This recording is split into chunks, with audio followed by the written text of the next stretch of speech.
TET 1 এবং TET 2-র চাকরি প্রত্যাশীরা চেয়ারম্যানের সঙ্গে দেখা করে কোনো উত্তর না পেয়ে মুখ্যমন্ত্রীর বাসভবন ঘেরাও করল সোমবার। মুখ্যমন্ত্রীর সঙ্গে সাক্ষাৎ করার কোনো অনুমতি ছিল না আগে থেকে, তাই পুলিশ তাদেরকে আটক করে এডিনগর পুলিশ লাইনে নিয়ে যান।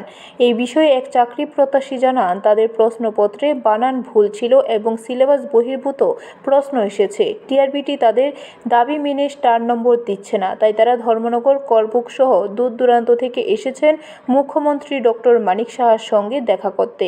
অনুমতি নিয়ে এসে মুখ্যমন্ত্রীর সাথে অন্যদিন দেখা করা তাদের জন্য সম্ভব নয়। সাড়ে সাথে শিক্ষামন্ত্রীর সাথে দেখা করতে এসেছি। স্যার বলছেন অ্যাপয়েন্টমেন্ট লাগবে, কিন্তু আমরা অনেক দূর থেকে, যে কেউ বোন এসেছে ধর্মনগর থেকে, আমি এসেছি করবুক থেকে, অনেক দূর থেকে আমরা আসতে খুব কষ্ট হয়। তাই আমরা কাইন্ডলি যদি আসতে সুযোগ করে দেয়, মানে যদি যায় তাহলে খুব ভালো হবে। এত তাহলে আমরা যদি সময়। পরীক্ষার্থীদের মুখ্যমন্ত্রীর সাথে সাক্ষাৎ করা তাদের ফিকি হয়ে গেল। পুলিশ তাদের আটক করে নেয়। ব্যুরো রিপোর্ট, খবর ত্রিপুরা।